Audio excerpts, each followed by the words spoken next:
Scheme आपकी party चला रही है कि अगर कोई हिंदू लड़का मुसलमान लड़की को भगाता है तो आप उसे नौकरी देंगे? नहीं ब्रजेश जी, इस पे पार्टी का कोई मतलब नहीं है। अब मैं तो पहली बार सुन रहा हूँ आपके टीवी चैनल पे उनके बयान को। मुझे कोई जानकारी नहीं है इस बयान की।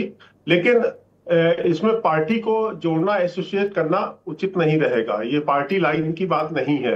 राघवेंद्र सिंह जी विधायक रहे हैं और उनका व्यक्तिगत हो सकता है। अब आप कह रहे हैं कि वो जुड़ेंगे तो उन्हीं से पूछिएगा। लेकिन हाँ, मैं कुछ बात कहना चाहता हूँ। अभी आपने हेट और नफरत की बात करी है हिंदू और मुस्लिम राजनीति की। देखिए, इस देश के अंदर मैं पहले तो आजम खान साहब के एक बयान को कोट करना चाहता हूं। उन्होंने कहा था क्रिया की प्रतिक्रिया होती है। और इस तरह इस बीच में जो घटनाक्रम हुई, जैसे झांगुर की हुई और चीजें रिवील हुई है कि साहब हिंदू लड़कियों के रेट लगा रखे थे, और ये आज से नहीं पहले से चल रहा है।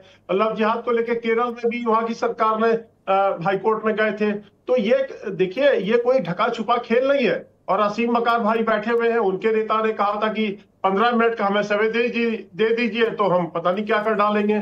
तो ये हेट अच्छा, स्पीच अब कोई एक भाजपा की वन तरफ वन से करके नहीं आ रहा क्वेश्चन है। पे आते हैं संजय जी। पहले एक एक करके सवाल शुरू करते हैं। तो मेरा पहला प्रश्न है कि क्या यूपी सरकार में, वो योगी जी का भी नाम ले रहे थे, आपने सुना होगा कि योगी जी की सरकार है और नौकरी की मैं गारंटी लेता हूं, तो क्या आपकी पार्टी ऐसी कोई योजना चला रही है? नहीं नहीं नहीं नहीं नहीं, बिल्कुल नहीं, बिल्कुल नहीं। सरकार ये कंपटीशन से तो नौकरियां कम आ रही हैं। ये अब शायद ये स्कीम चला के कोई नौकरी देने की बात हो। अब राघवेंद्र जी भाई, व्यक्तिगत स्तर पर कोई नौकरी प्राइवेट दे सकते हैं, वो तो बात दूसरी है। सरकार की ऐसी कोई योजना नहीं है। और सरकार तो बहुत ईमानदारी के साथ, इस बात में मैं पूजी योगी आदित्यनाथ जी की सरकार और उनकी तो प्रशंसा करूंगा। बिल्कुल निष्पक्ष और ईमानदारी के साथ भर्तियां होती हैं। तो क्या आप मुझे बता सकते करप्शन हैं नहीं कि राघवेंद्र सिंह को कोई नोटिस हुई है, कोई कार्रवाई हुई है, या पार्टी ने उनको अपने बयान से अलग किया है? नहीं, ऐसा कुछ नहीं है। जब पार्टी का कब इससे कोई लेना देना नहीं है जैसी भाई साहब, कोई मतलब नहीं है। वो उनका व्यक्तिगत हो सकता है बयान दिया हो भावावेश में आके। जैसे अब मैंने असीम मकार भाई के जो विधायक थे, उन्होंने कहा था 15 मिनट में इमरान मसूद कह चुके मैं प्रधानमंत्री जी के टुकड़े टुकड़े कर डालूंगा। तो ये बयानबाजी उधर से आती है।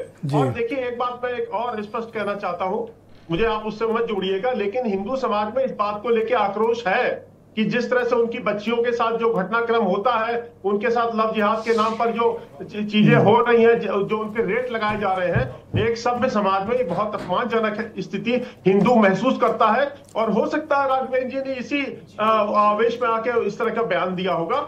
ये उन्हीं से आप पूछेंगे। लेकिन हाँ, हिंदू समाज के अंदर आक्रोश तो जरूर है इन बातों को लेकर कि वो उनकी बच्चियों के साथ जिस तरह से धोखाधड़ी और जिस तरह से दाम लगाए जा रहे हैं, ये वास्तव में थैंक यू, धन्यवाद। इसका मतलब कि कोई स्कीम नहीं चल रही है, क्योंकि अगर चल रही होती तो आप बताते कि भाई कोई बिल्कुल नहीं, बिल्कुल नहीं। लोक सेवा आयोग या स्टाफ सिलेक्शन कमीशन, इनको छोड़कर कोई एक नया कमीशन वगैरह बना होगा जहां ये क्वालिफिकेशन चाहिए कि एक मुसलमान लड़की भगाओ, नौकरी की गारंटी पाओ। तो मैं आसिम